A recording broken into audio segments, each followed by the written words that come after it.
북한이 발칵 뒤집어졌습니다. 북한이 가장 아끼던 IQ 140의 수학 천재 소녀가 대북전단 하나로 가족 전체를 파멸의 길로 이끌었기 때문입니다. 하지만 그 위기가 자유를 향한 기회가 될 줄은 아무도 몰랐죠. 평양 최고 엘리트 가족 4명이 어떻게 철통 같은 감시망을 뚫고 모두 함께 탈북에 성공했을까요? 더 충격적인 건 그들의 일거수일투족이 당국의 감시를 받고 있었다는 겁니다. 지금부터 그 숨막히는 대탈출 이야기를 들려드리겠습니다. 사연자의 신변 보호를 위해 세부 사항이 각색되었음을 다시 한번 알려드립니다. 저는 박설미입니다. 제가 김정은을 직접 만났다고 하면 믿으시겠어요? 그것도 2번이나 말이죠. 국제수학 올림피아드에서 금메달을 딴 날, 저는 이 세상에서 가장 행복한 사람이었습니다.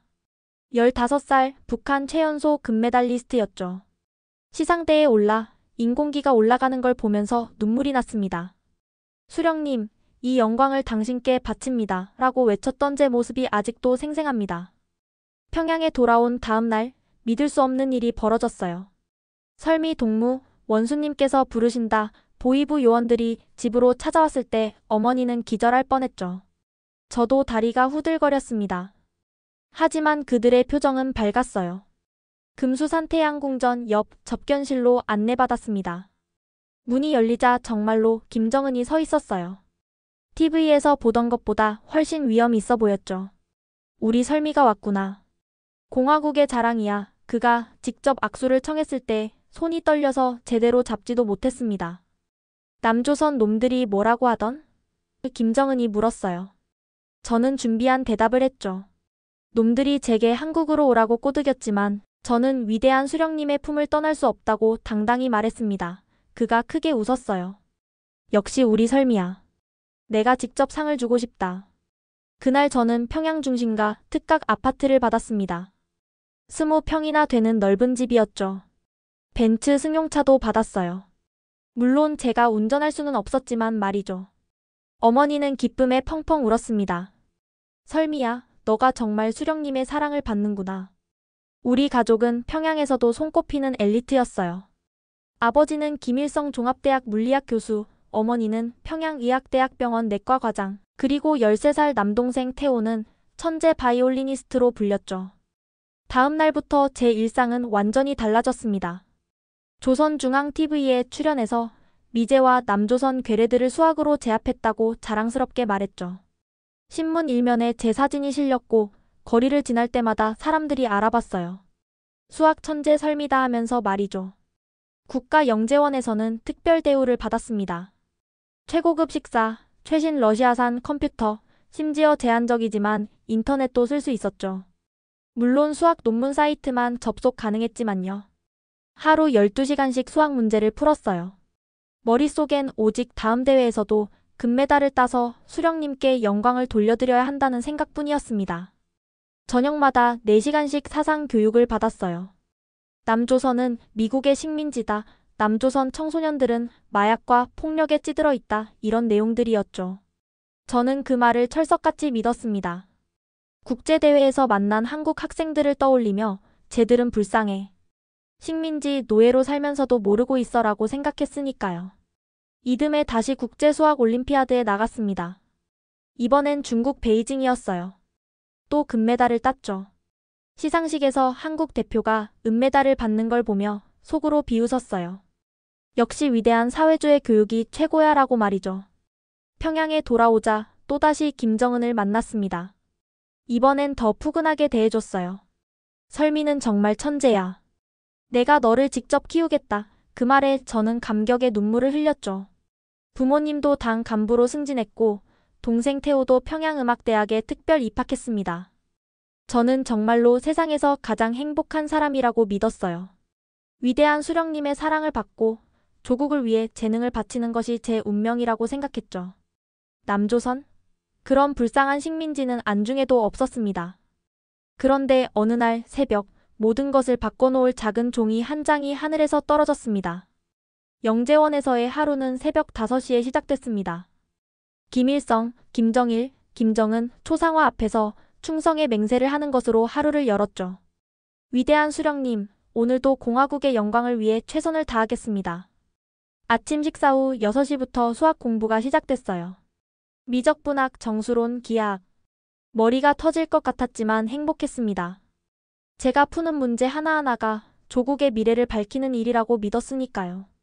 점심시간에도 쉴 수 없었어요. 교수님들과 함께 문제를 토론하며 밥을 먹었죠. 설미 동무, 이 문제는 어떻게 접근하겠나? 저는 항상 수령님의 주체 사상에 입각해서 풀겠습니다. 라고 대답했습니다. 우스운 소리 같지만 그때는 진심이었어요. 오후엔 더 고난도 문제들과 씨름했습니다. 가끔 막힐 때면 김정은 초상화를 바라봤어요. 원수님, 지혜를 주십시오. 신기하게도 그러면 풀리는 것 같았죠.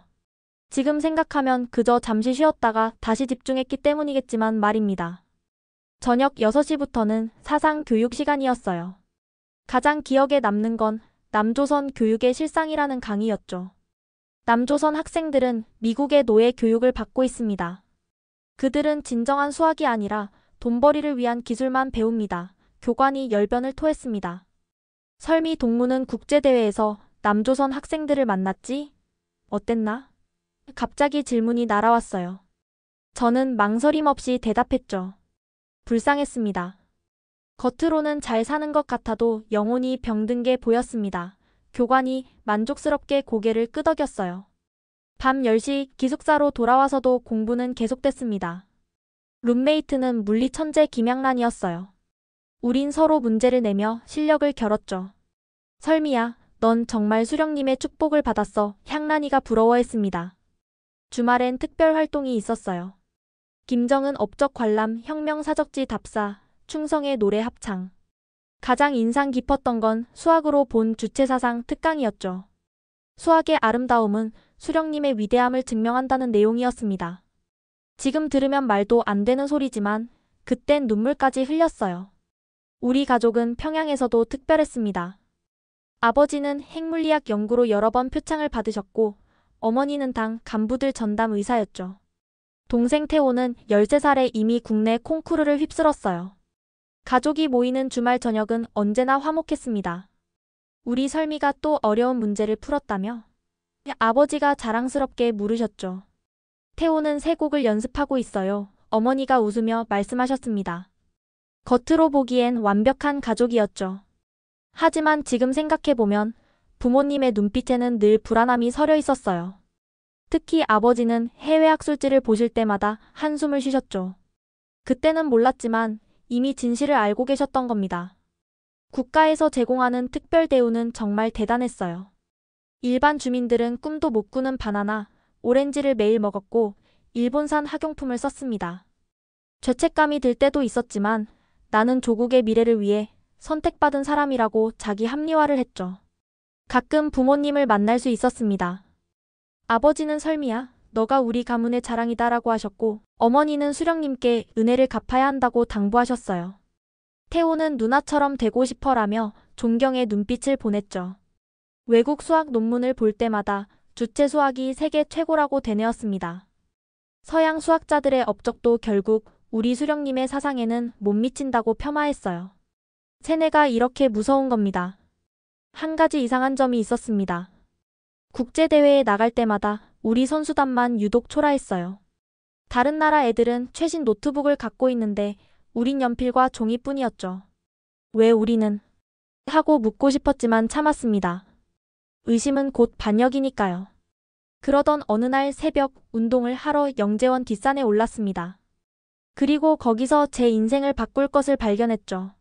새벽 4시 30분, 저는 늘 그랬듯이 체력 단련을 위해 영재원 뒷산에 올랐습니다. 수학도 체력이 바탕이 되어야 한다는 게 제 신념이었거든요. 안개가 자욱한 산길을 오르다가 이상한 걸 봤어요. 나뭇가지에 하얀 종이들이 주렁주렁 매달려 있었습니다. 뭐지? 호기심에 하나를 집어들었어요. 순간 심장이 멈추는 줄 알았습니다. 커다란 글씨로 자유 대한민국의 진실이라고 쓰여 있었거든요. 대북 전단이었죠. 첫 반응은 분노였습니다.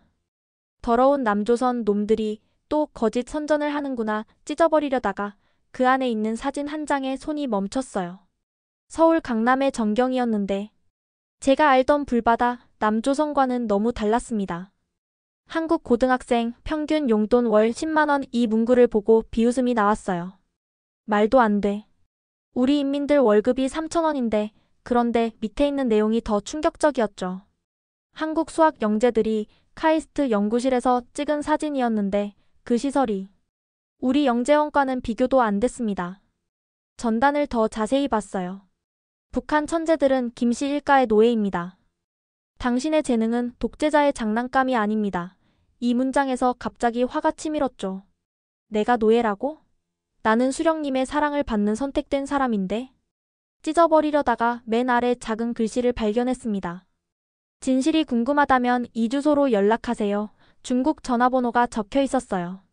어차피 다 거짓말이야. 전단을 구겨서 버리려다가. 왜 그랬는지 모르겠지만 주머니에 넣었습니다. 그리고 급히 산을 내려왔어요. 심장이 미친 듯이 뛰었죠. 만약 이걸 갖고 있다가 발각되면 영재원에 돌아와서 평소처럼 행동했습니다. 하지만 머릿속엔 온통 그 전단 내용뿐이었어요. 수업 시간에도 식사 시간에도 계속 떠올랐죠. 특히 그 카이스트 연구실 사진이 뇌리에서 떠나지 않았습니다. 주말에 집에 왔어요.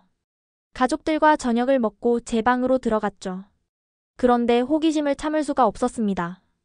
책상에 앉아 전단을 다시 꺼내 펼쳤어요. 사진들을 하나하나 뜯어봤습니다. 서울의 야경, 한국 대학생들의 모습 그리고 잠깐 이건 뭐지? 한국 수학자가 필즈상을 받는 사진이었어요. 필즈상이라니. 수학계의 노벨상을 한국인이? 전단 뒷면도 있었습니다.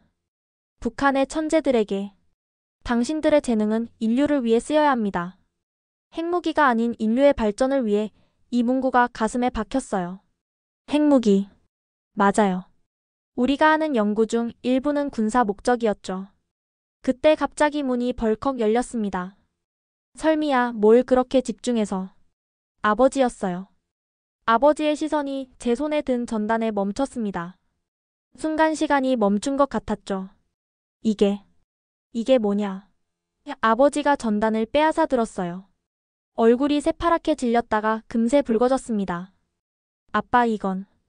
닥쳐. 아버지가 소리쳤어요. 태어나서 처음 듣는 무서운 목소리였죠. 너가 지금 뭘 하는지 알기나 하냐. 아버지는 전단을 갈기갈기 찢었습니다. 반동 선전물을 집에 들여오다니. 너가 우리 가족을 몰살시킬 작정이구나. 아빠 저는 그냥 호기심에. 호기심? 아버지가 저를 노려봤어요. 그 호기심이 우리 모두를 정치범 수용소로 보낼 거다. 어머니가 뛰어왔습니다. 무슨 일이에요?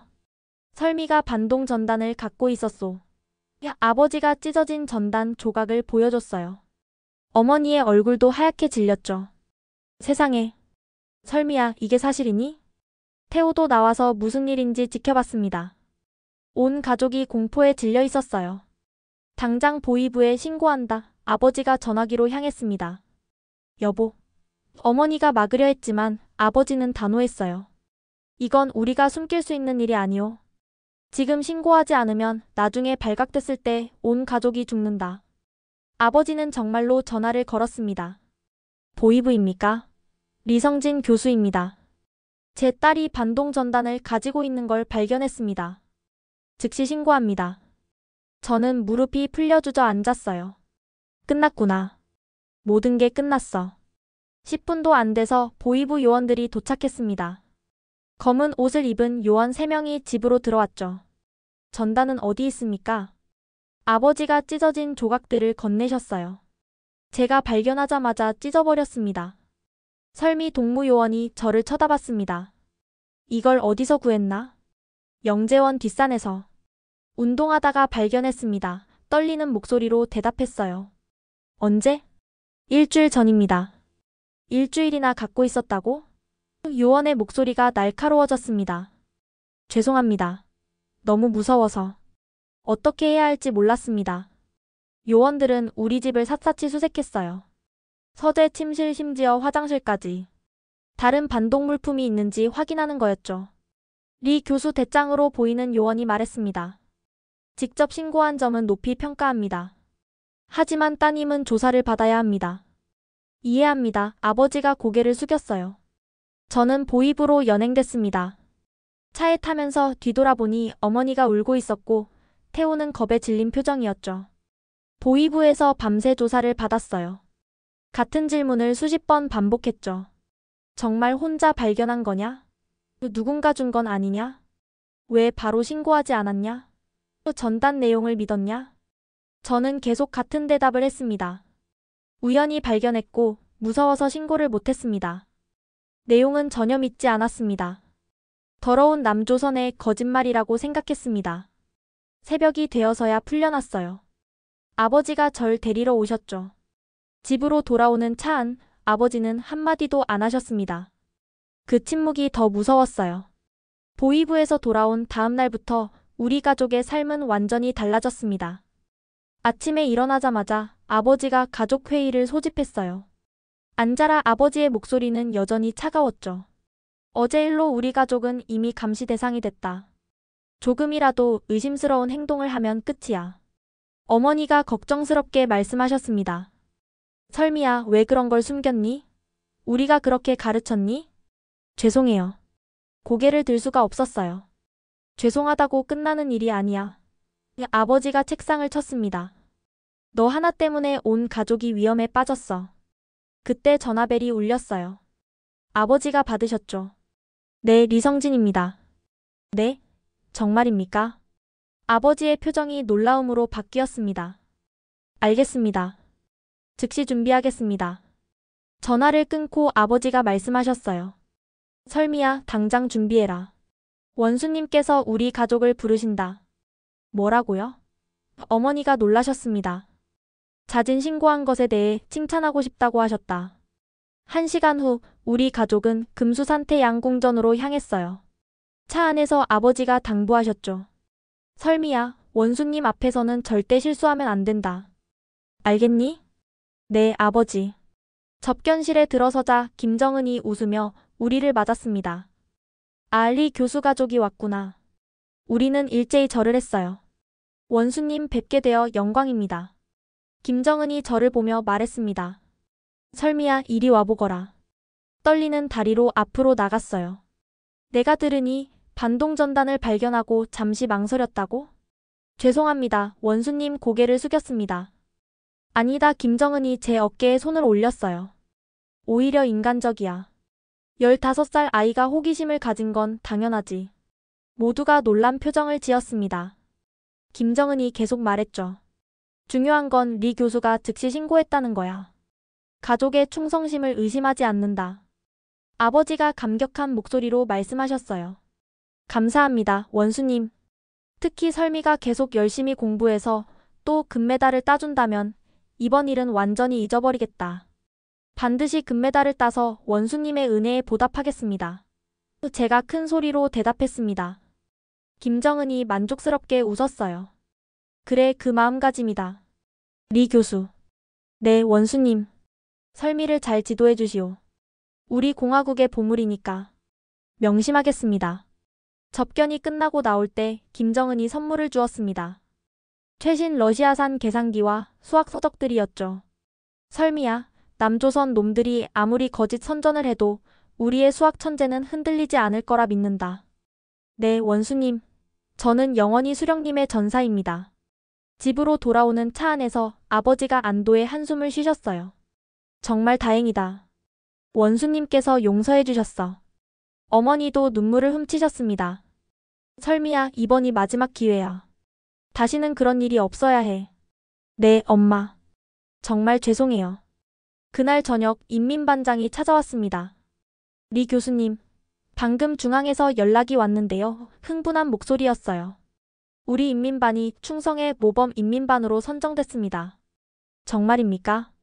네, 리 교수님 가족이 자진 신고한 것이 모범이 됐다고 하네요. 다른 인민반에도 교육자료로 쓰인답니다. 이웃들도 축하하러 왔어요.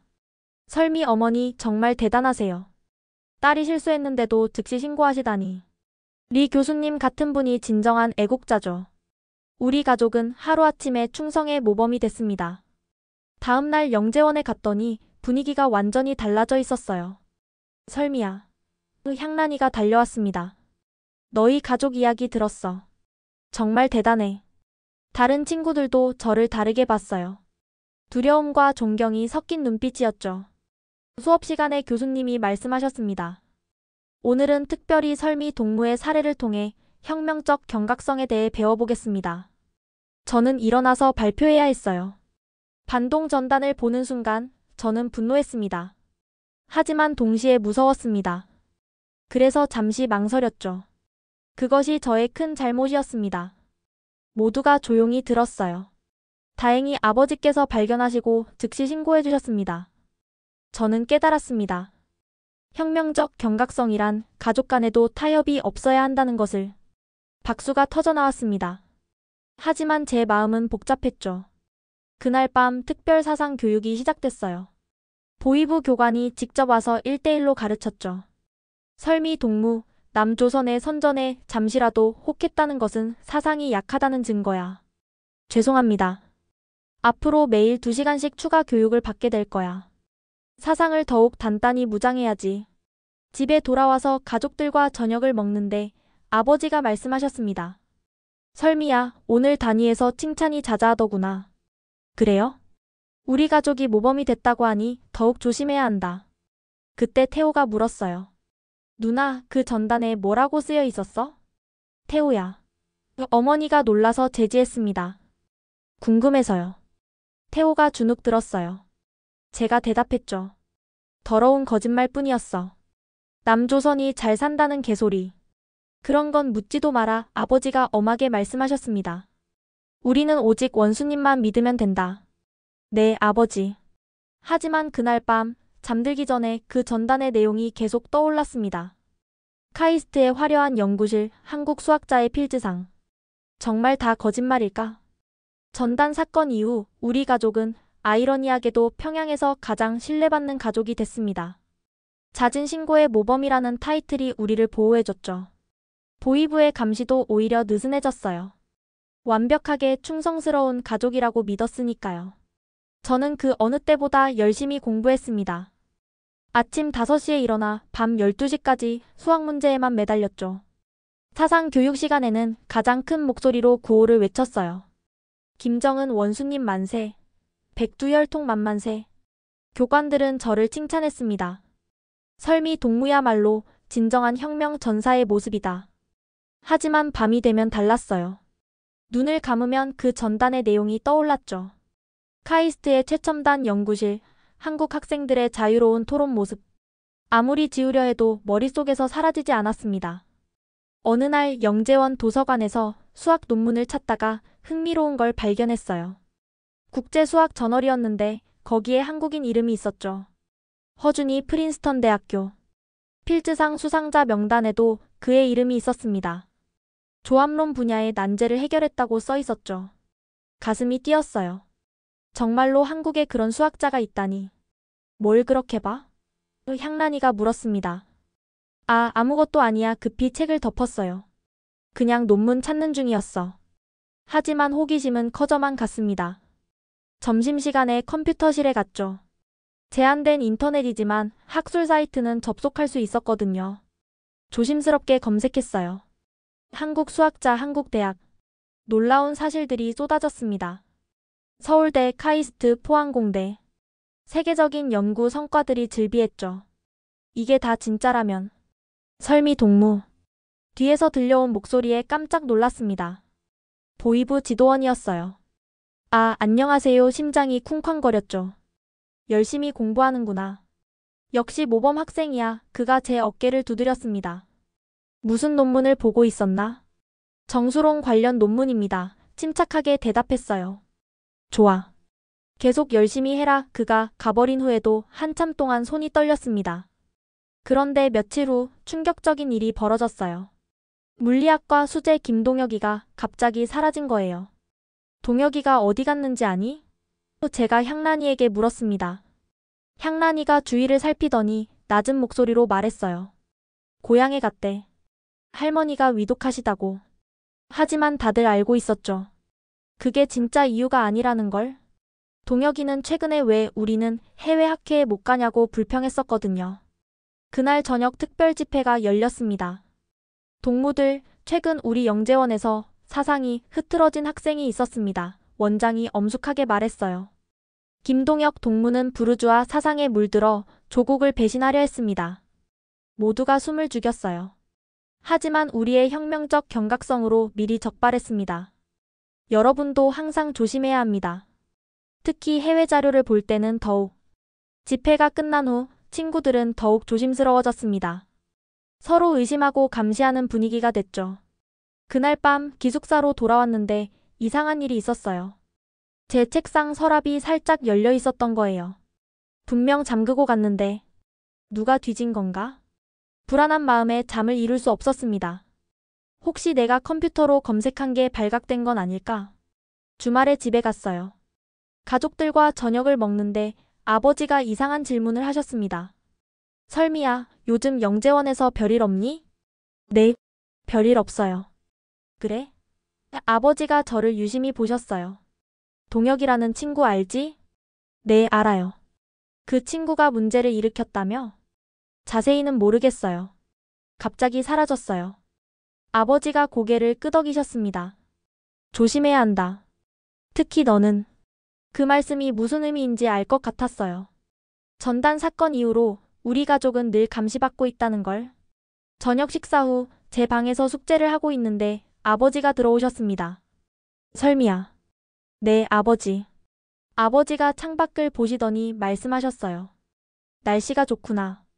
산책 좀 하자. 밤 9시에 산책이라니? 이상했지만 따라 나섰습니다.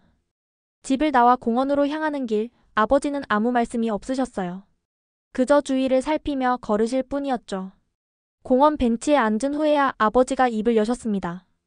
목소리가 너무 작아서 제대로 들리지 않을 정도였어요. 설미야, 아빠가 할 말이 있다. 아버지의 목소리는 떨리고 있었습니다. 주위를 또 한 번 살피시더니 제 손을 꼭 잡으셨죠. 너가 본 전단. 거기 뭐라고 쓰여 있었니? 순간 몸이 굳었어요. 아빠, 그건. 거짓말하지 마라. 아버지의 눈빛이 날카로웠습니다. 네가 그 전단을 일주일이나 숨긴 이유가 있을 거 아니냐. 죄송해요. 정말 그냥 호기심이었어요. 아버지가 한숨을 쉬셨습니다. 설미야, 네가 카이스트 사진을 봤다고 했지? 제가 놀라서 아버지를 쳐다봤어요. 어떻게 아셨을까? 보위부 조사 기록을 봤다. 아버지가 쓴웃음을 지으셨어요. 네가 카이스트 연구실 사진에 충격받았다고 진술했더구나. 아빠. 그래, 충격받을 만하지. 아버지가 하늘을 올려다보셨습니다. 나도 알고 있으니까. 우리가 얼마나 뒤처져 있는지. 무슨 말씀이세요? 아버지가 제 어깨를 잡으셨어요. 설미야, 내가 왜 이렇게 화를 냈는지 아니?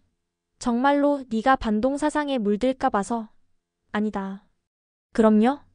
난 무서웠다. 아버지의 목소리가 떨렸습니다. 네가 진실을 알게 될까 봐.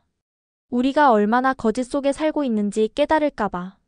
심장이 멈추는 것 같았어요. 아빠, 지금 무슨 말씀을? 쉿. 아버지가 다시 주위를 살피셨습니다. 여기서는 더 이상 말할 수 없다. 집으로 가자. 집으로 돌아오는 길, 머릿속이 하얘졌어요. 아버지가 방금 무슨 말씀을 하신 거지? 설마. 집에 도착하자 아버지는 거실로 가족을 모두 불렀습니다. 여보, 무슨 일이에요? 어머니가 불안해하셨어요. 중요한 얘기가 있어. 아버지가 TV 볼륨을 크게 올리셨습니다. 그리고 우리에게 가까이 오라고 손짓하셨죠. 잘 들어라. 아버지가 속삭이셨어요. 우리 집에는 전화기, 벽시계, 초상화 뒤에 감청장치가 있다. 뭐라고요? 어머니가 깜짝 놀라셨습니다. 조용히. 아버지가 재빨리 어머니의 입을 막으셨어요. 절대 큰 소리 내면 안 돼. 태호도 눈이 휘둥그레졌습니다. 진짜예요, 아빠? 아버지가 고개를 끄덕이셨어요. 전단 사건 이후로 감시가 강화됐어. 우리는 모두 얼어붙었습니다. 그동안 우리가 한 모든 대화가 누군가에게 들렸다는 거잖아요.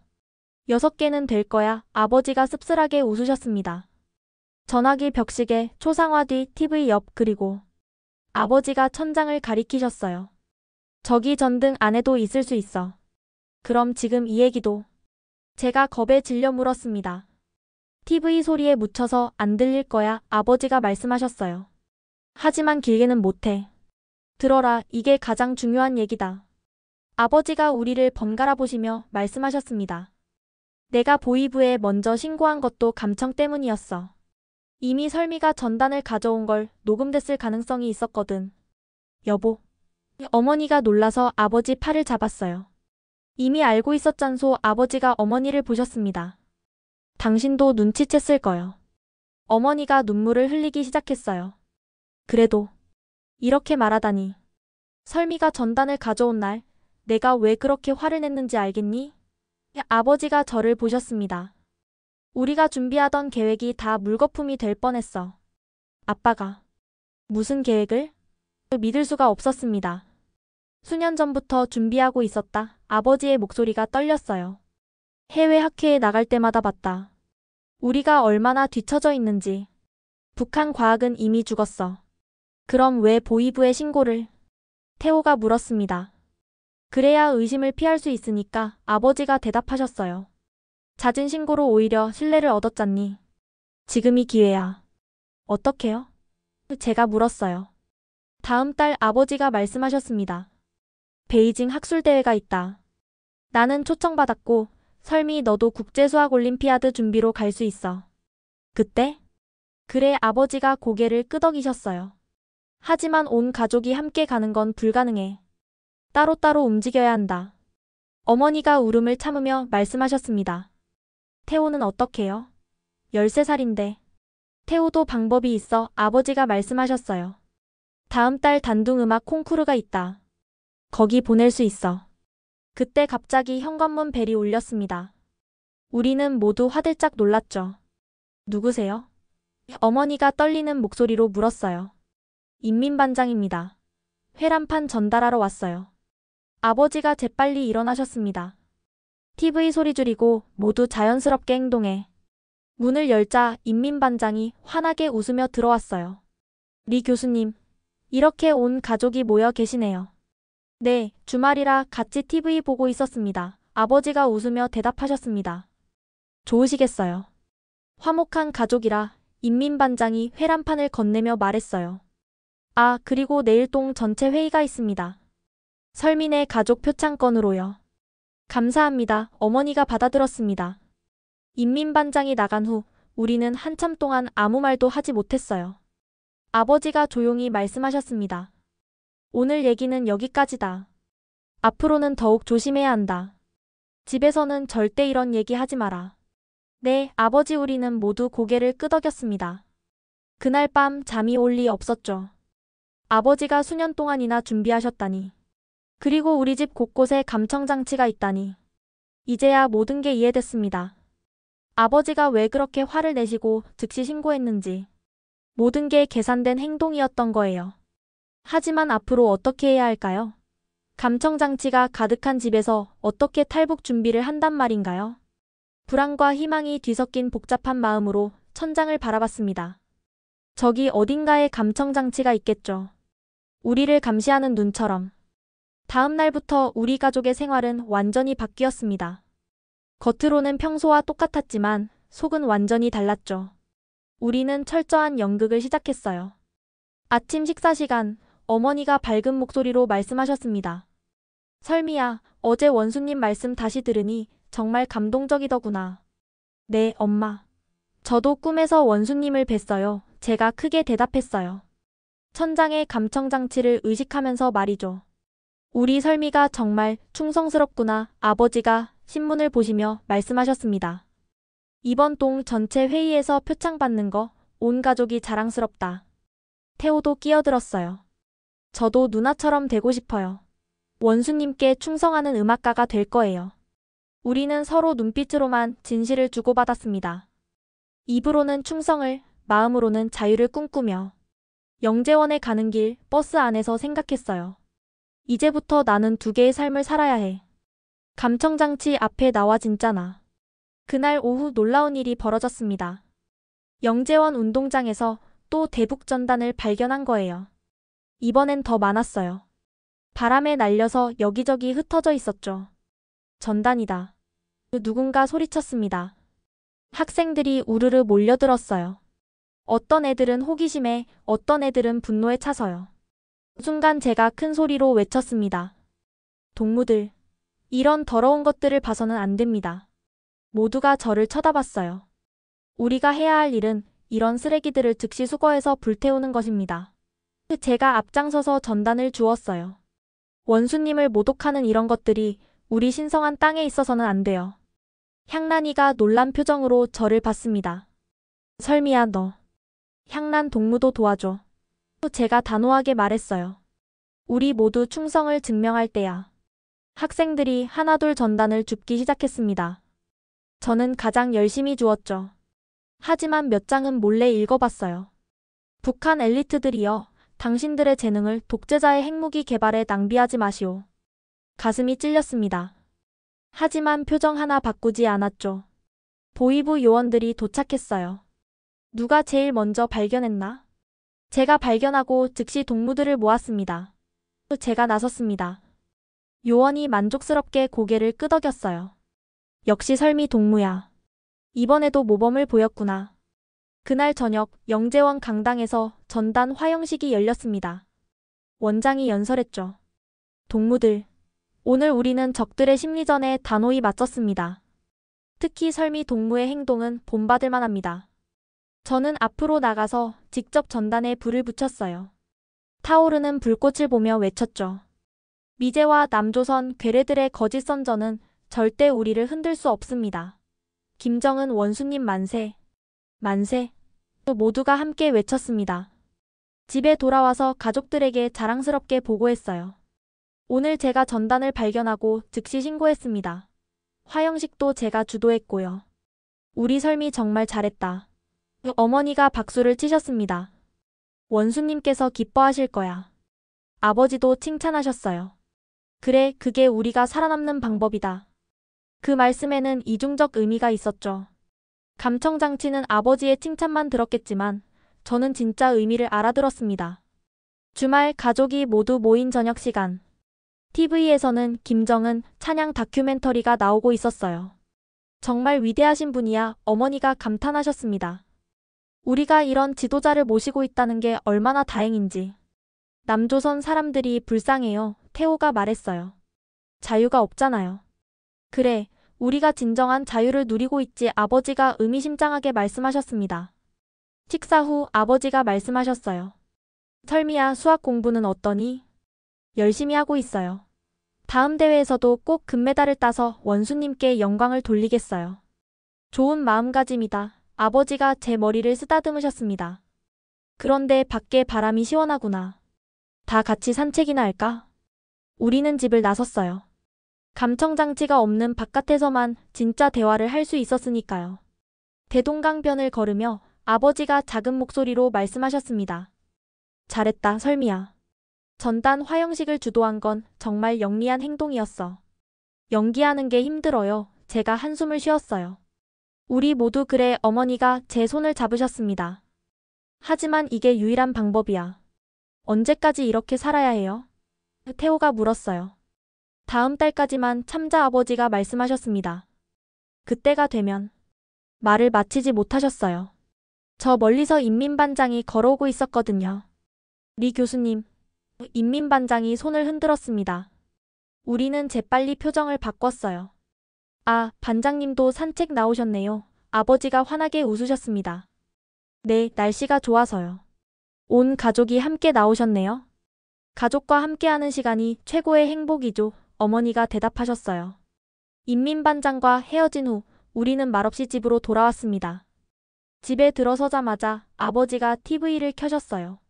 그리고 큰 목소리로 말씀하셨죠. 오늘 뉴스에서 우리 설미 얘기가 나온다며? 전단 화형식 주도한 거. 정말요? 제가 신나는 척했습니다. 과연 9시 뉴스에 제 모습이 나왔어요. 충성의 모범 청소년이라는 자막과 함께요. 보세요. 우리 딸이 TV에 나왔어요. 어머니가 기뻐하셨습니다. 하지만 우리 모두 알고 있었죠. 이 모든 게 거대한 연극이라는 걸. 감청 장치들이 우리의 충성스러운 반응을 녹음하고 있을 거예요. 그날 밤 침대에 누워 천장을 바라봤습니다. 저기 어딘가에 감청 장치가 있겠죠. 나를 지켜보는 눈처럼. 한 달만 더 버티자. 그러면 자유를 찾을 수 있어. 하지만 정말 우리가 성공할 수 있을까요? 이 철통 같은 감시를 뚫고 내 가족이 모두 탈출한다는 게 가능한 일일까요? 불안했지만 희망의 끈을 놓을 수 없었습니다. 이제 시작이니까요. 자유를 향한 위험천만한 이중생활에 다음 달이 다가오자 영재원에서 특별 소집이 있었습니다.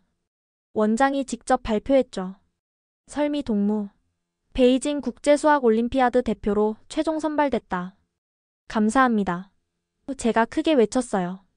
하지만 속으로는 드디어 때가 왔구나 생각했죠. 이번엔 특별히 중국 수학 캠프도 참가하게 된다. 2주일간 베이징 대학에서 진행하지. 심장이 쿵쾅거렸습니다. 2주일이라니. 탈북하기에 충분한 시간이었죠. 그날 저녁 집에 돌아와서 신나는 척 보고했어요. 아빠, 제가 베이징에 가게 됐어요. 정말이냐? 아버지도 기뻐하는 연기를 하셨습니다. 우리 설미가 또 나라를 빛내는구나. 그런데 더 좋은 소식이 있어요. 어머니가 말씀하셨어요.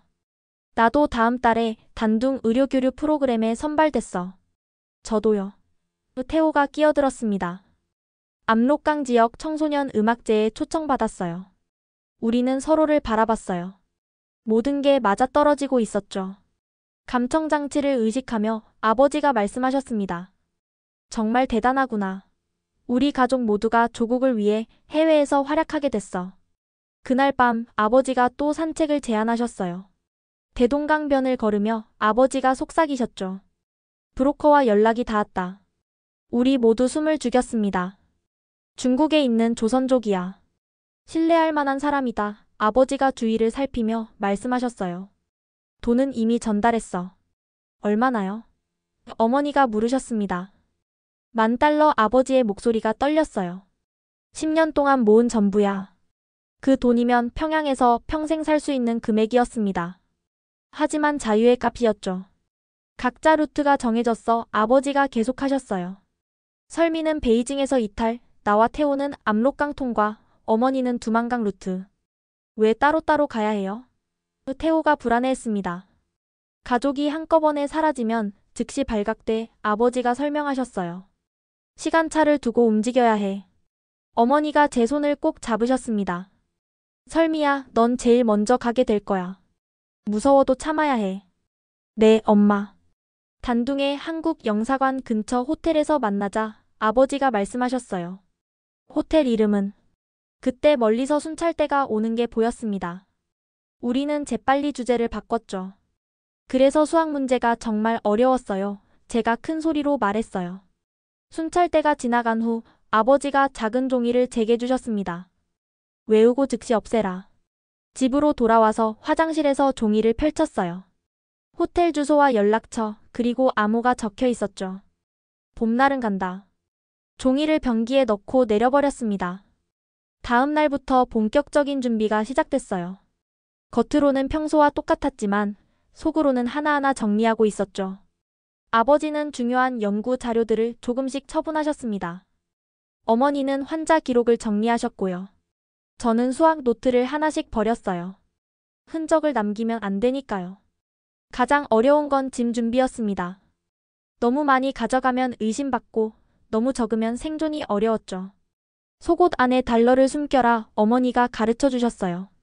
보이부 검사를 피할 수 있는 유일한 방법이야. 태호는 바이올린 케이스에 가족 사진을 숨겼습니다. 이것만은 꼭 가져가고 싶어요. 안 돼. 아버지가 단호하게 말씀하셨어요.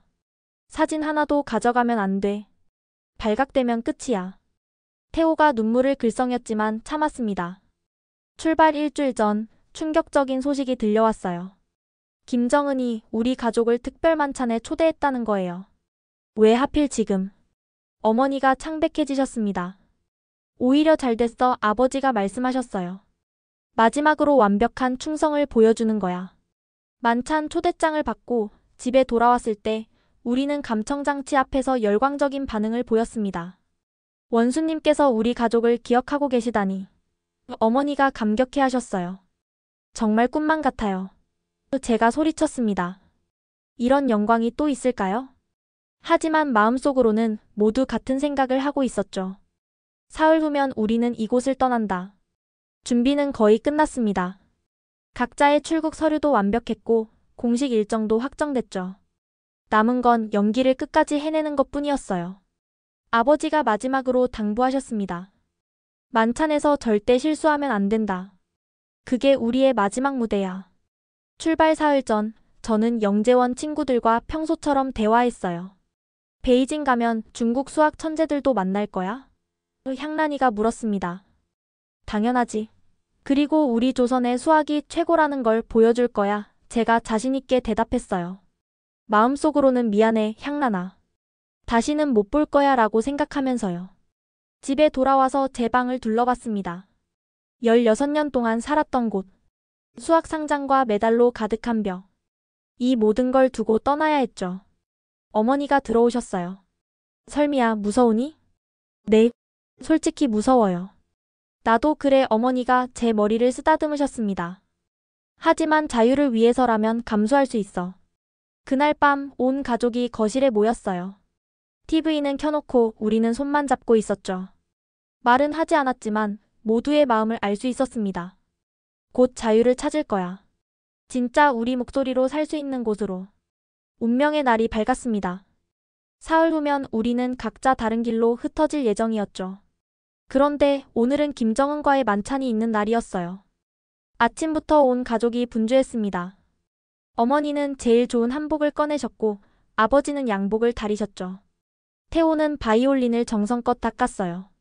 오늘 원수님 앞에서 연주한다니 떨려요. 태호가 말했습니다. 긴장하지 마. 제가 동생을 다독였어요. 네가 최고니까 선택받은 거야. 감청장치를 의식하며 말했지만 진심이기도 했습니다. 태호는 정말 뛰어난 바이올리니스트였으니까요. 오후 4시 검은 벤츠가 우리를 데리러 왔어요. 창밖으로 평양시내를 지나며 생각했죠. 이 풍경을 다시 볼 수 있을까? 금수산 태양궁전 별관에 도착했을 때 이미 다른 가족들이 와 있었습니다. 모두 최고 엘리트 가족들이었죠. 과학자, 예술가, 군 장성 가족들. 리 교수님, 누군가 아버지를 불렀어요. 오늘 따님이 수학 시연을 한다면서요? 네, 영광입니다. 아버지가 겸손하게 대답하셨습니다. 대기실에서 기다리는 동안 저는 준비한 수학 문제들을 머릿속으로 정리했어요. 완벽해야 했죠. 마지막 무대니까요. 설미야, 어머니가 속삭이셨습니다. 잘할 수 있지? 네, 엄마. 걱정 마세요. 드디어 만찬장 문이 열렸습니다. 화려한 샹들리에 아래 긴 테이블이 놓여 있었고 정면에는 김정은이 앉아 있었죠. 어서들 오시오. 김정은이 활짝 웃으며 일어났어요. 오늘은 우리 공화국의 자랑스러운 가족들과 함께하는 날이오. 우리는 지정된 자리에 앉았습니다. 김정은과 가까운 자리였죠. 그가 우리 가족을 특별히 아낀다는 표시였어요. 리 교수 김정은이 아버지를 보며 말했습니다. 최근 연구 성과가 대단하다고 들었소. 과분한 말씀이십니다. 원수님, 아버지가 공손히 대답하셨어요. 그리고 설미 그가 저를 봤습니다. 또 금메달을 딸 자신이 있나? 당연합니다, 원수님. 제가 큰 소리로 대답했어요. 원수님의 은덕을 전 세계에 알리겠습니다. 김정은이 만족스럽게 웃었습니다. 역시 우리 설미야. 만찬이 시작되고 산해진미가 차려졌어요. 평생 먹어본 것 중 가장 호화로운 식사였죠. 하지만 목구멍으로 넘기기가 힘들었습니다. 사흘 후면 이 모든 게 끝나. 식사 중간에 김정은이 말했어요. 오늘 특별 공연을 준비했다고 들었는데. 네, 원수님 보좌관이 대답했습니다. 리설미 동무의 수학시연과 리태호 동무의 바이올린 연주가 있습니다. 좋아. 당장 보고 싶구나. 저는 일어나서 앞으로 나갔습니다. 준비된 칠판 앞에 서니 모든 시선이 제게 집중됐죠. 오늘 보여드릴 것은 리만 가설과 관련된 새로운 접근법입니다. 복잡한 수식을 칠판에 써내려갔어요. 김정은은 이해하지 못하겠지만 감탄하는 표정을 지었죠. 놀랍군. 그가 박수를 쳤습니다. 16살에 이런 수준이라니. 이어서 태호가 바이올린을 들고 나왔어요. 파가니니의 카프리스 24번을 연주하겠습니다. 태호의 연주가 시작되자 만찬장은 숨소리조차 들리지 않았습니다. 현란한 기교와 깊은 감정이 어우러진 완벽한 연주였죠. 태호야, 정말 자랑스러워. 연주가 끝나자 우레와 같은 박수가 터졌어요. 김정은도 일어나서 박수를 쳤죠. 대단하다. 정말 대단해. 그가 감탄했습니다. 리 교수 정말 훌륭한 자녀들을 두셨소. 모두 원수님의 은덕입니다. 아버지가 고개를 숙이셨어요. 김정은이 우리 가족에게 다가왔습니다. 이리 와보시오. 우리는 일어나서 그 앞에 섰어요. 내가 늘 말하지만 그가 진지한 표정으로 말했습니다. 너희 같은 가족이 10만 명만 있어도 우리 공화국은 세계 최강국이 될 거야. 감사합니다. 원수님. 우리는 동시에 고개를 숙였습니다. 그때 김정은이 저와 태호를 포옹했어요. 담배와 향수 냄새가 진하게 났죠. 설미야, 태호야. 그가 속삭였습니다. 너희는 내 자식과 같아. 알겠니? 네, 원수님. 우리가 대답했어요. 사흘 후면 당신을 영원히 떠날 거예요. 속으로 생각하면서요. 김정은이 손짓하자 보좌관들이 선물을 가져왔습니다. 최신 노트북, 고급 시계, 그리고 현금 봉투. 작은 성이다. 그가 웃었어요. 앞으로도 계속 충성하길 바란다. 목숨 바쳐 충성하겠습니다. 아버지가 외쳤습니다. 만찬이 끝나고 집으로 돌아오는 차 안, 우리는 한마디도 하지 않았어요. 선물을 받은 손이 무거웠죠. 집에 도착하자마자 우리는 감청장치를 위한 마지막 연극을 시작했습니다. 정말 꿈만 같은 하루였어요. 어머니가 감격해 하셨어요. 원수님께서 직접 포옹해 주시다니. 제가 흥분한 목소리로 말했습니다. 이 은혜를 어떻게 갚아야 할까? 아버지가 한숨을 쉬셨어요. 더 열심히 충성해야겠어. 태호도 거들었습니다. 저도 더 열심히 연습해서 원수님을 기쁘게 해드릴 거예요. 하지만 우리의 눈빛은 다른 이야기를 하고 있었죠. 그날 밤 잠들기 전에 각자의 방에서 마지막 정리를 했습니다. 제 책상 서랍에는 김정은과 찍은 사진이 있었어요. 그 뒤에 작은 메모를 남겼죠. 위대한 원수님 덕분에 행복했습니다. 이틀 후면 보위부가 이 방을 뒤질 거예요. 그때 이 메모를 발견하면 우리가 충성스러운 가족이었다고 믿겠죠. 새벽 2시 살짝 일어나 창밖을 봤습니다. 평양의 어두운 거리. 곧 이곳을 떠날 거라는 게 실감이 안 났어요. 자유가 정말 저 너머에 있을까? 다시 침대에 누웠습니다. 이제 정말 시작이에요. 내일부터는 탈출을 위한 카운트다운. 감청장치가 우리를 지켜보고 있겠지만 우리는 끝까지 완벽한 충성스러운 가족을 연기할 거예요. 그리고 사흘 후 각자의 길을 떠날 거예요. 다시 만날 수 있을지 확신할 수 없지만 자유를 향한 걸음을 멈출 수는 없었습니다. 운명의 날 새벽 4시.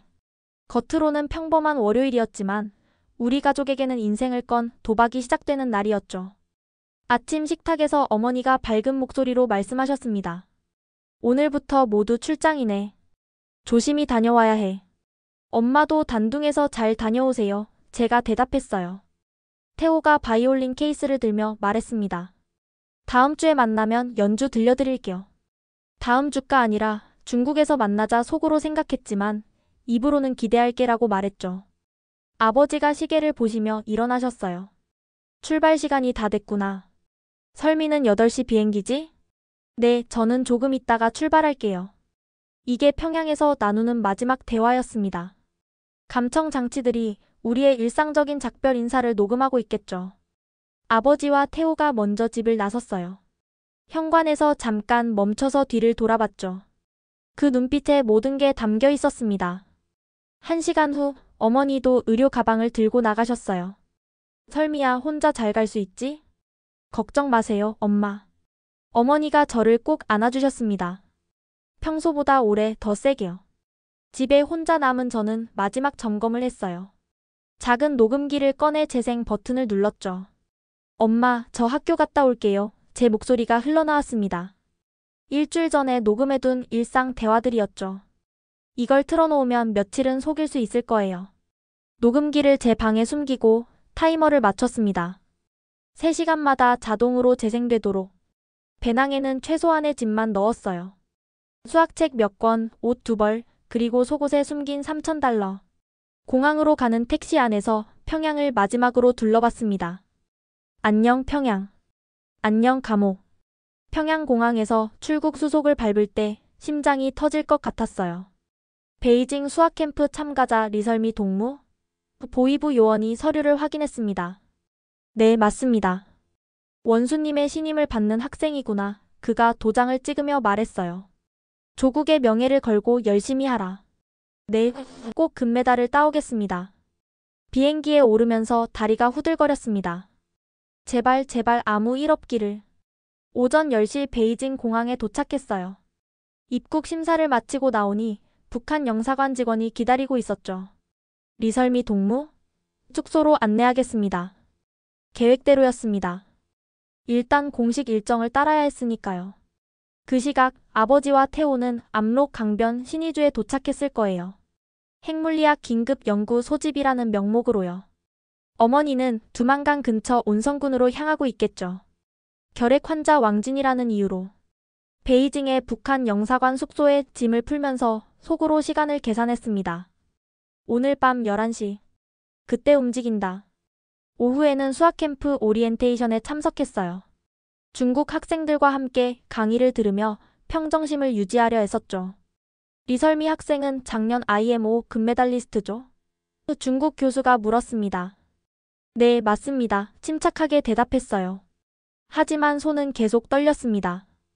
아버지는 무사히 강을 건넜을까? 어머니는 괜찮으실까? 저녁 식사 시간 북한 감시원이 말했어요. 설미 동무, 내일 일정 확인하자. 네, 알겠습니다. 내일은 없어. 오늘 밤이 마지막이야. 밤 9시 숙소로 돌아왔습니다. 룸메이트는 다른 북한 학생이었죠. 일찍 자는 편이라 다행이었어요. 10시 30분 룸메이트가 깊이 잠든 걸 확인했습니다. 조용히 일어나 화장실로 갔죠. 창문을 열고 밖을 살폈어요. 1층이라 뛰어내리기 쉬웠습니다. 배낭을 먼저 던지고 저도 창틀을 넘었죠. 착지하는 순간 발목이 삐끗했어요. 아악 비명을 참으며 일어났습니다. 영사관 담장을 넘는 게 가장 위험했어요. 철조망 사이로 빠져나가다 손이 찢어졌지만 멈출 수 없었습니다. 거리로 나오자 미리 적어둔 주소를 택시기사에게 보여줬어요. 브로커가 알려준 호텔이었죠. 그 시각 압록 강변. 아버지와 태호는 강 근처 연구소 숙소에서 새벽을 기다리고 있었을 거예요. 새벽 2시 그들은 조용히 숙소를 빠져나왔겠죠. 미리 연락해둔 조선족 안내인이 기다리고 있었을 거예요. 빨리 오세요. 안내인이 속삭였겠죠. 물이 얕은 곳으로 안내할게요. 압록강은 아직 차가웠습니다. 허리까지 오는 물을 건너며 아버지는 태호의 손을 꼭 잡았겠죠. 태호야, 조금만 참아. 네, 아빠. 바이올린은 비닐에 여러 겹 싸서 머리 위로 들고 건넜대요. 태호에게는 그게 생명보다 소중했으니까요. 중국 땅에 발을 디딘 순간 아버지는 안도의 한숨을 쉬었겠죠. 하지만 아직 끝이 아니었습니다. 같은 시각 두만강변. 어머니는 더 위험한 길을 가고 있었어요. 두만강은 경비가 삼엄했거든요. 제발 무사히 돌아와 주세요, 어머니. 제발. 저는 마음속으로 간절히 기도했습니다. 새벽 4시 베이징의 호텔. 저는 초조하게 전화를 기다리고 있었어요. 드디어 벨이 울렸죠.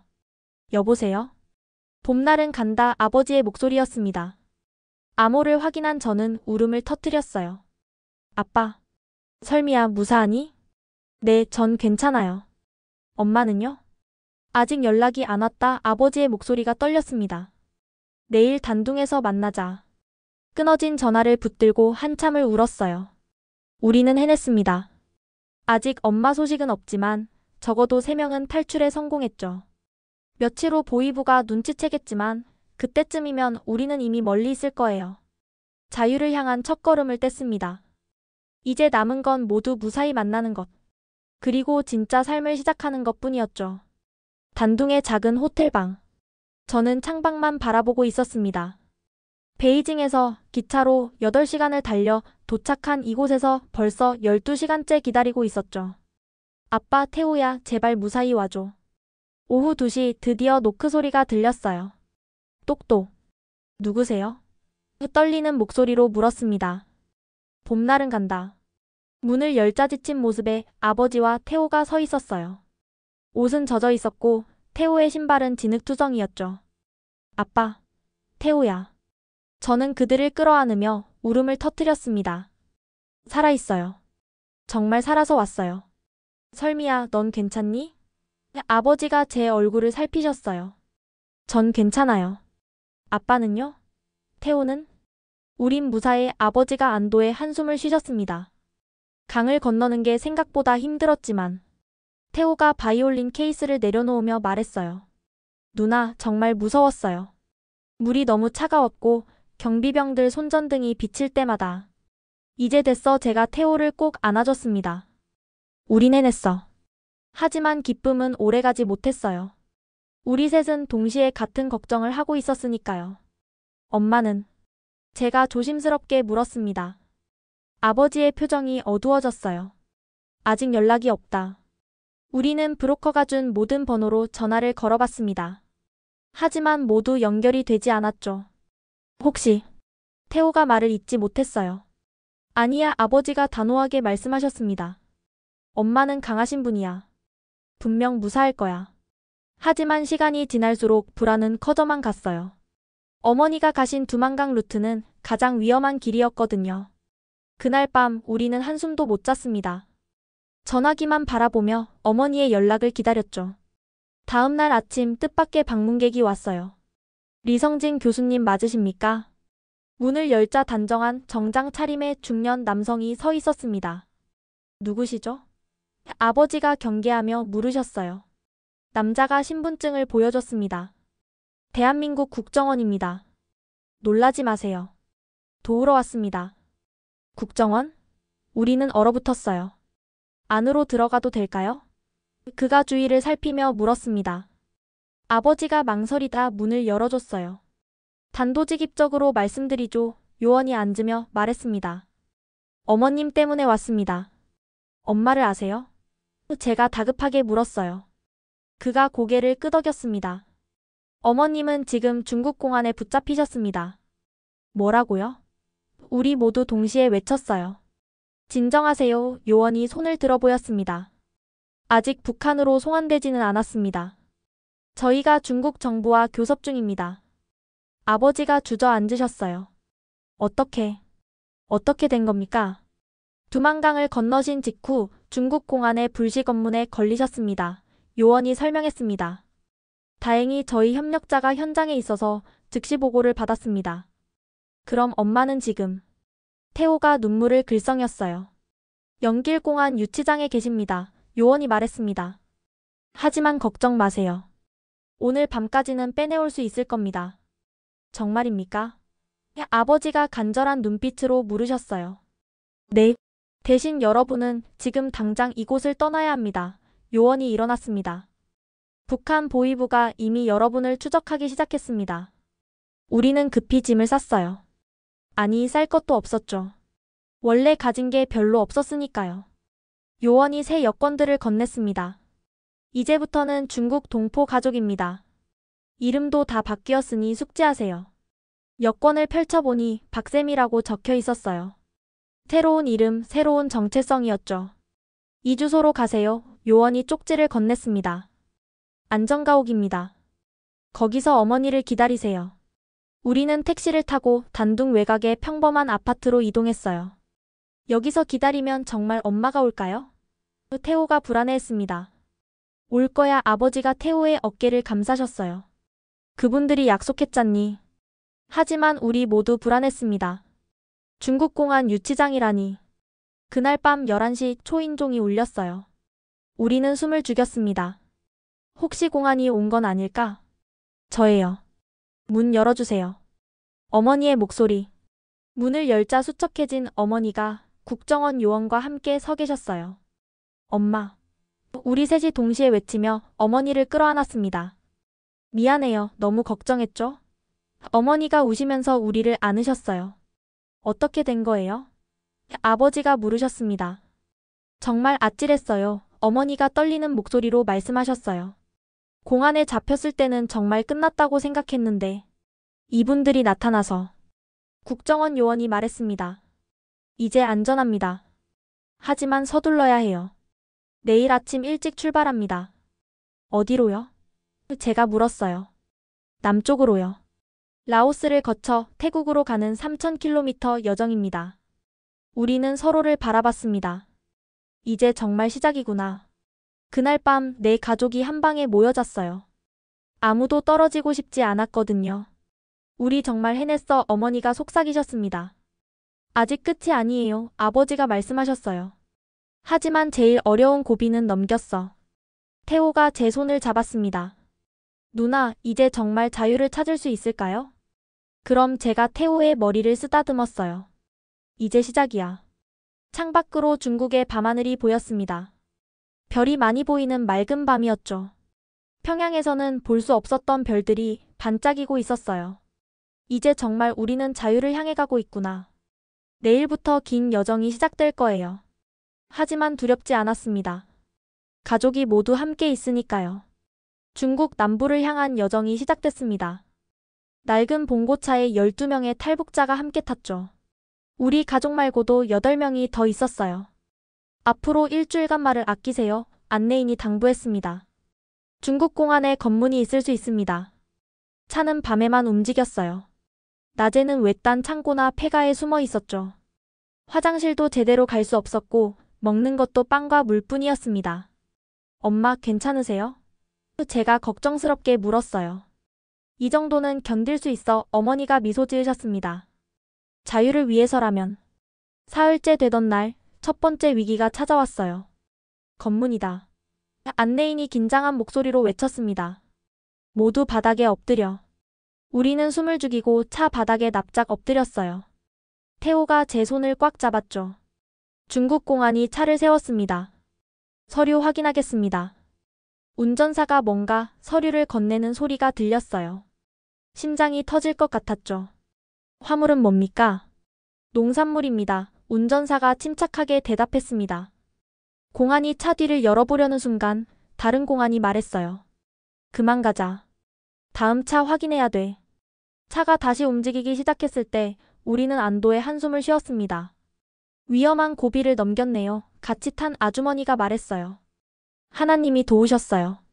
닷새째 드디어 라오스 국경에 도착했습니다. 울창한 정글이 우리를 기다리고 있었죠. 여기서부터는 걸어야 합니다. 안내인이 말했어요. 이틀 정도 정글을 통과하면 메콩강이 나옵니다. 정글은 상상 이상으로 험했습니다. 독중과 뱀 그리고 무더운 날씨. 태호는 열이 나기 시작했어요. 태호야, 조금만 참아. 아버지가 태호를 업으셨습니다. 바이올린이 무거워서. 태호가 힘들어했어요. 내가 들게 제가 바이올린 케이스를 받았습니다. 넌 아빠 등에서 쉬어. 정글에서의 이틀은 지옥 같았어요. 하지만 서로를 의지하며 버텼죠. 마침내 메콩강이 보였을 때 우리는 감격했습니다. 저기가 태국이에요. 안내인이 강 건너를 가리켰어요. 저 강만 건너면 자유입니다. 하지만 강은 생각보다 넓고 물살이 거셌습니다. 보트가 오고 있습니다. 안내인이 말했어요. 작은 모터보트 2대가 왔어요. 우리는 6명씩 나눠 탔죠. 꽉 잡으세요. 뱃사공이 경고했습니다. 물살이 세니까. 보트가 출발한 지 10분쯤 지났을까요? 갑자기 모터가 이상한 소리를 내더니 멈췄어요. 엔진이 고장났어. 뱃사공이 당황했습니다. 우리 보트는 급류에 휩쓸리기 시작했어요. 통제를 잃은 보트가 빙글빙글 돌았죠. 모두 물에 뛰어들어. 안내인이 소리쳤습니다. 헤엄쳐서 건너야 해. 전 수영을 못해요. 같이 탄 할머니가 울부짖었어요. 그때 보트가 바위에 부딪혔습니다. 쾅. 보트가 뒤집어졌죠. 차가운 물속으로 빠졌어요. 숨을 쉴 수가 없었습니다. 물살이 저를 계속 아래로 끌어당겼죠. 이렇게 죽는 건가? 그때 누군가 제 팔을 잡았습니다. 아버지였어요. 설미야, 정신 차려. 아버지가 저를 끌어올려 주셨어요. 하지만 주위를 둘러보니 태호가 보이지 않았습니다. 태호, 태호야. 어머니가 미친 듯이 소리치셨어요. 그때 저 멀리서 바이올린 케이스가 떠내려가는 게 보였습니다. 그리고 그걸 필사적으로 잡으려는 태호도요. 태호야, 바이올린은 버려. 제가 소리쳤어요. 하지만 태호는 케이스를 놓지 않았습니다. 물살이 그를 계속 하류로 끌고 갔죠. 아버지가 태호를 향해 헤엄쳤어요. 저와 어머니도 뒤따랐죠. 잡았다. 아버지가 태호를 붙잡았습니다. 우리는 서로를 의지하며 필사적으로 헤엄쳤어요. 팔이 마비될 것 같았지만 멈출 수 없었죠. 조금만 더. 안내인이 강둑에서 소리쳤습니다. 거의 다 왔어요. 마침내 발이 바닥에 닿았어요. 우리는 서로를 부축하며 강둑으로 올라갔죠. 모두 무사해? 아버지가 헐떡이며 물으셨습니다. 네. 우리는 대답도 제대로 못하고 쓰러졌어요. 태호는 여전히 바이올린 케이스를 꽉 안고 있었습니다. 물에 젖어 망가졌을 텐데도요. 미안해요. 태호가 울먹였어요. 바이올린을 놓을 수가 없었어요. 괜찮아. 어머니가 태호를 안으셨습니다. 네가 무사한 게 제일 중요해. 할머니도 다른 사람들 도움으로 무사히 강을 건넜어요. 12명 모두 살아남은 거죠. 이제 태국 땅입니다. 안내인이 말했습니다. 하지만 아직 끝이 아니에요. 경찰서로 가야 합니다. 우리는 젖은 몸으로 1시간을 더 걸었어요. 마침내 태국 경찰서가 보였죠. 이제부터는 제가 할 수 없습니다. 안내인이 작별 인사를 했습니다. 경찰서에 가서 코리안이라고 하세요. 그럼 알아서 할 겁니다. 우리는 경찰서로 들어갔어요. 코리안 아버지가 말씀하셨습니다. 노스 코리안. 경찰관이 고개를 끄덕이며 어딘가로 전화를 걸었어요. 잠시 후 한국어를 하는 직원이 나왔습니다. 탈북자분들이시죠? 이제 안전합니다. 그 말을 듣는 순간 우리는 모두 울음을 터뜨렸어요. 정말로 해냈습니다. 평양에서 시작해 3,000km를 달려 여기까지 왔어요. 태호야, 제가 동생을 봤습니다. 바이올린은 어때? 태호가 조심스럽게 케이스를 열었어요. 물에 젖었지만 바이올린은 무사했습니다. 다행이다. 태호가 미소 지었어요. 이제 자유로운 땅에서 연주할 수 있어요.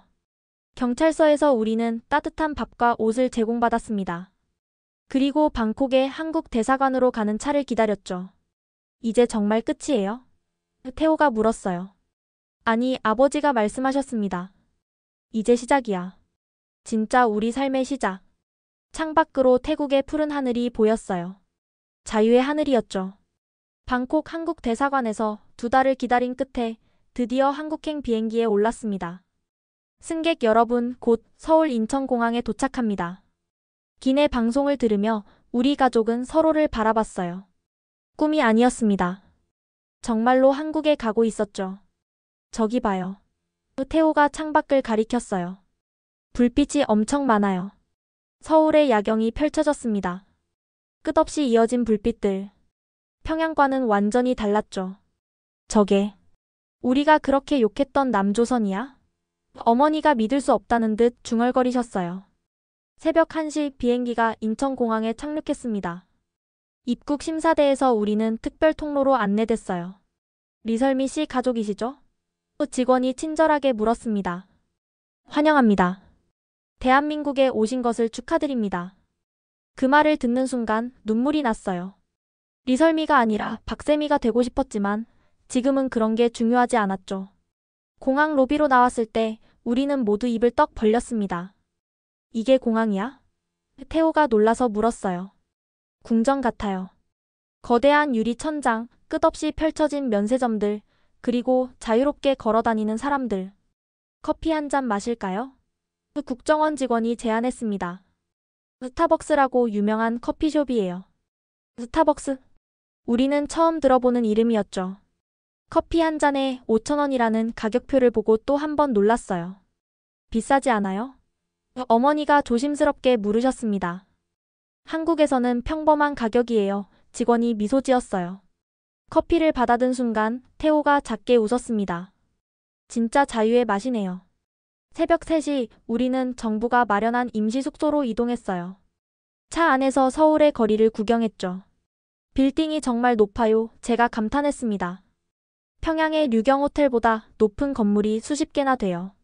저 불빛들 좀 봐. 아버지가 창밖을 가리키셨어요. 새벽인데도 이렇게 밝아. 숙소에 도착해서 방을 배정받았습니다. 작지만 깨끗하고 따뜻한 방이었죠. 이제부터 여기가 여러분의 첫 번째 집입니다. 직원이 설명했어요. 내일부터 적응 교육이 시작됩니다. 우리 가족은 처음으로 각자의 방을 갖게 됐습니다. 평양의 특각 아파트보다는 작았지만 진짜 우리 공간이었죠. 다음 날 아침 식당으로 내려갔을 때 또 한 번 놀랐어요. 이게 다 먹을 수 있는 거예요? 태호가 눈을 크게 떴습니다. 뷔페식 아침이었는데 음식 종류가 20가지가 넘었어요. 빵, 밥, 국, 반찬, 과일, 요구르트. 마음껏 드세요. 직원이 웃으며 말했습니다. 원하시는 만큼 다시 가져가셔도 됩니다. 어머니가 조심스럽게 음식을 담으시며 눈물을 흘리셨어요. 북한 사람들이 이걸 보면 적응 교육이 시작됐습니다. 한국 사회, 민주주의, 자본주의에 대해 배웠죠. 여러분은 이제 대한민국 국민입니다. 강사가 말했어요. 투표권도 있고 직업 선택의 자유도 있습니다. 직업을 마음대로 선택할 수 있다고요? 같이 온 아저씨가 믿을 수 없다는 듯 물었습니다. 그럼요. 원하는 일을 할 수 있어요. 저는 손을 들었어요. 저는 계속 수학을 공부하고 싶은데 가능한가요? 당연하죠. 설미 씨는 수학 영재시죠? 대학 진학을 도와드릴 거예요. 태호도 물었습니다. 바이올린도 계속할 수 있어요? 물론이에요. 음악학원도 소개해드릴게요. 일주일 후 우리는 처음으로 서울 시내 구경을 나갔습니다. 명동거리에 들어서자 현기증이 났어요. 사람들, 상점들, 네온사인들. 이게 진짜 남조선이구나 아버지가 감탄하셨습니다. 화장품 가게에서 어머니가 립스틱을 구경하셨어요. 이렇게 종류가 많아? 북한에서는 빨간색 하나뿐이었는데 제가 웃었습니다. 태호는 악기점에서 바이올린을 구경했어요. 와, 이렇게 좋은 악기들이. 점원이 다가왔습니다. 연주해 보실래요? 태호가 조심스럽게 바이올린을 들고 연주를 시작했어요. 지나가던 사람들이 멈춰 서서 들었죠. 정말 잘하시네요. 한 아주머니가 박수를 쳤습니다. 태호가 부끄러워하며 웃었어요. 자유롭게 연주하고 사람들이 자유롭게 듣는 거리. 이게 우리가 꿈꾸던 세상이었습니다. 한 달 후 우리는 작은 아파트로 이사했어요. 정부 지원으로 마련한 진짜 우리 집이었죠. 이제 정말 우리 집이야 어머니가 거실을 둘러보시며 말씀하셨습니다. 벽에는 더 이상 김일성, 김정일 초상화가 없었어요. 대신 우리가 고른 풍경화가 걸려 있었죠. 저는 서울대학교 수학과 편입 준비를 시작했습니다. 한국 수학은 북한과 달랐지만 오히려 더 재미있었죠. 교수님, 이 문제 다른 방법으로도 풀 수 있지 않을까요? 제가 학원에서 질문했어요. 좋은 지적이에요. 선생님이 칭찬하셨습니다. 자유롭게 생각하는 게 중요해요. 자유롭게 생각한다. 북한에서는 상상도 못했던 일이었죠. 아버지는 연구소 면접을 보러 다니셨어요. 나만의 과학 수준이 정말 놀라워. 우리가 얼마나 뒤떨어져 있었는지.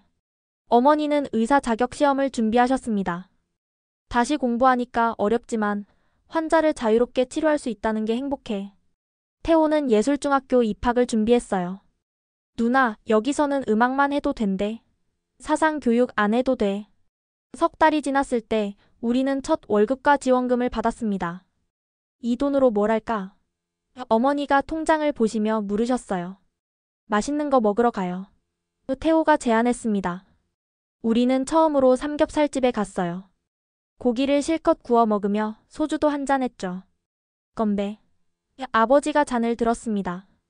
우리의 새로운 시작을 위해, 자유를 위해. 우리 모두 잔을 부딪혔어요. 그날 밤 집으로 돌아와서 각자의 방으로 흩어지기 전에 아버지가 말씀하셨습니다. 힘들었지만 우리가 해냈다. 이제 각자의 꿈을 마음껏 펼칠 수 있어. 아빠, 제가 말했어요. 전 이제 박세미로 살고 싶어요. 과거는 뒤로 하고 새롭게 시작하고 싶어요. 그래, 아버지가 미소 지으셨습니다. 우리 모두 새로운 사람이 되자. 창밖으로 서울의 야경이 보였어요. 불빛 하나하나가 누군가의 꿈이고 희망이겠죠. 우리도 이제 그 불빛 중 하나가 됐습니다. 자유를 찾아 목숨 걸고 탈출한 탈북 가족이 아니라 그저 평범한 대한민국 국민으로. 북한에 있는 사람들이 언젠가 이 자유를 맛볼 수 있기를. 그날이 오기를 간절히 바라며 오늘도 열심히 살아갑니다. 이것이 제 이야기예요. 평양의 수학 천재에서 서울의 대학생이 된 박세미의 이야기. 자유는 그 어떤 메달보다 값진 선물이었습니다. 여러분, 지금까지 탈북 천재 소녀의 숨막히는 대탈출 이야기를 들려드렸습니다.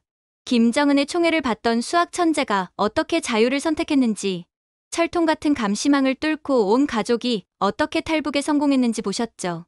감청 장치 속에서 연기하며 살았던 이중생활, 메콩강에서 죽을 뻔했던 순간, 그리고 인천공항에 도착해 진짜 자유를 만끽했던 감동까지. 이 모든 게 실화라는 게 믿어지시나요? 지금도 북한에는 자유를 꿈꾸는 수많은 사람들이 있습니다. 언젠가 그들도 이 자유를 누릴 수 있기를 간절히 바랍니다. 여러분 구독과 좋아요 부탁드립니다. 그리고 자유를 소중히 여기신다면 이 이야기를 꼭 공유해주세요. 지금까지 원더풀 해외 사연이었습니다. 감사합니다.